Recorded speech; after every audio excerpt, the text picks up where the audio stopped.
Hi, thanks again for joining me for Katy's Corner. I am here with Rob Rosa outside our amazing Salem office. It's beautiful, nice and green. We thought we'd do this outside today. So Rob, thank you for joining me. It's about time. I've been waiting. See?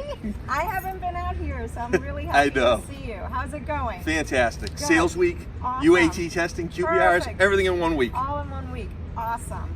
So there's a lot of people that watch this, hopefully. Yes, I'm one. And you're one. And we have people all over the globe. We have people in Bangalore, we got people in Shannon, we got people in Reading, Raleigh, San Jose. They're not all salespeople. Correct. So tell us about yourself. Tell us what you do, your title, who you report to, all Sure. that good stuff. So I'm Vice President of Worldwide Service Sales. That's has two pieces to it. It has the service renewal team doing all the service maintenance contracts that we do, but it's also professional services. So a piece of our delivery specifically to the end customer around our technologies. Mark Blau runs that for me, and I have the rest of the team doing the sales. I roll up to Bob Gall, Chief Revenue Officer for the company and Service Officer, and he's been my boss since I've been here for 3 years. Awesome. So how many people on your team? I was trying to do the math in my head this morning. I probably have a total of about 75 people between Wow. professional Huge. services and sales. Huge. Yes. Huge.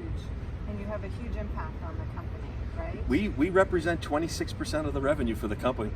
That's amazing. Yeah. 75 people. Yeah, That's pretty. driving the number. That's pretty darn awesome. It's fantastic. It's fun. It's fun. It's different every day. Yeah, good. So tell me, you've been here, you said, for a little over 3 years? It will be 3 years next month.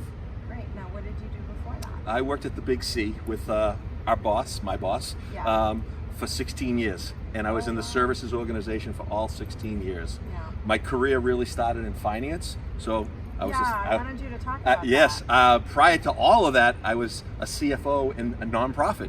That's So I amazing. was responsible for closing the books, producing financials, working with the board of directors. Yeah. But then my wife said, "You're not making enough money, go work somewhere else." Yeah. So I came to high tech at Cisco, started in finance, went into sales operations, Right. channel sales, and then at the end I was in full sales. Right. So your financial background has really given you a great foundation It- for managing sales and understanding margin. Tell us a No, little bit knowing the about that. knowing the numbers and having a financial basis has just been able for me. I've been able to leverage that to have easy conversations with customers because everything's a negotiation, and it's like, well, I know the numbers, so I can have the negotiations. I know where I can go and where I can't, and I've always used my candidness and transparency to come up with the best solution, not only for the company but for the customer as well, Right. because you want that customer to keep buying. Right, right. Now, you mentioned the C company.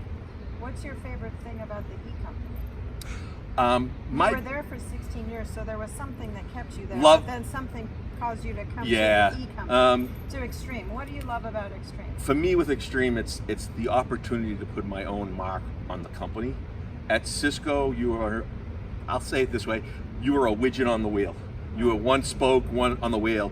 You could make a little bit of a difference, but it was very hard to make a big difference. And for me, when Bob and I started talking about this opportunity, he's like, you can come and put your own footprint Right. in the services business. And for me, that was exciting. And that's true for probably a lot of people on your team. It right? is, absolutely. It's, Yeah. it's kind of a starter mentality still. It's a startup, even though Extreme's been around for 25 years, it's a startup mentality. We have the opportunity to do things differently, but learn from what the Big C taught us. I mean, a lot of the folks that I know came from Cisco, they taught us about it. So it's learn and move on. Yeah, perfect. I love that. So I'm going to pivot over to your personal Sure, side of this house. sure.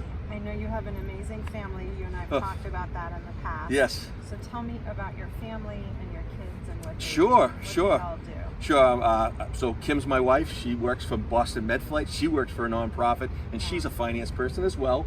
Awesome. She's been there 15 years. I have 3 boys. Steven's my oldest. He's actually here as an intern this summer, Oh, working in nice. sales operations. Awesome. Goes to the University of Rhode Island. My middle son just graduated high school. He's going to be going to Plymouth State up in northern New Hampshire.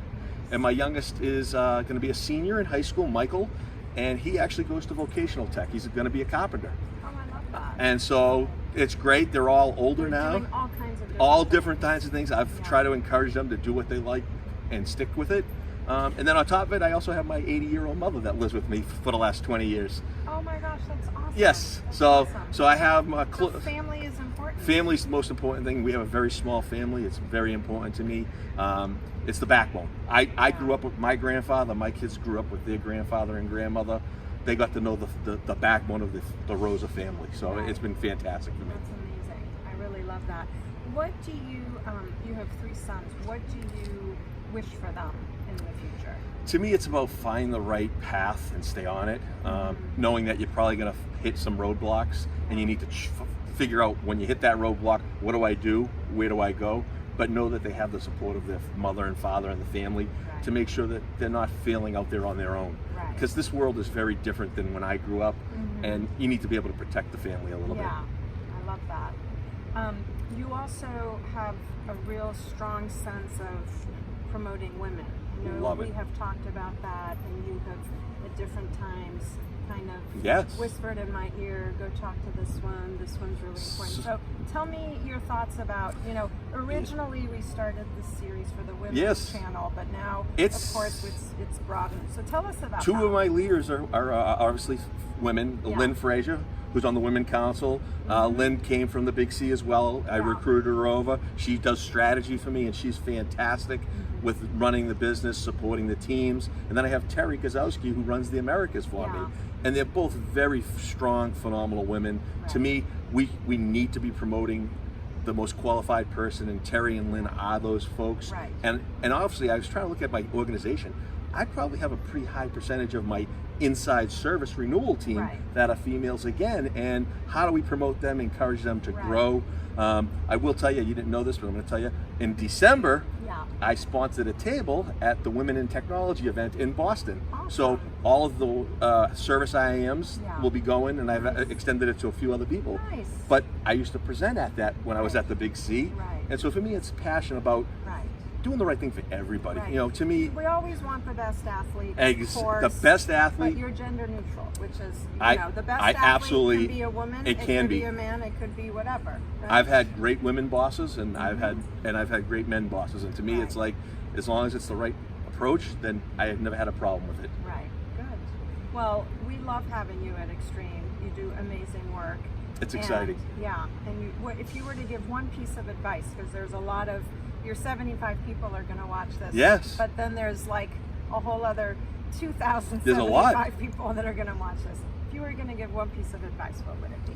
I think it's the stay true to yourself. I mean, to me, it's about who are you, how do you leverage your internal instincts and what makes you wake up in the morning, and stick with that. Because once you go off that track, it gets hard to get back on it. And I know I took a class at the business school a long time ago about your true North Star. Yeah. Find that North Star and always stay looking at the star and head in that path. You may eventually get off course because the world is strange sometimes, Yeah. but how do you get back on and stick to Right. what's true to you? So for Yeah. me, That's it's family, it's core, it's transparency, it's integrity, it's just being candid, and that's how I try to do it. I love that. Great job. Thank you so much. You're It was welcome. nice meeting you. Thank you. Nice speaking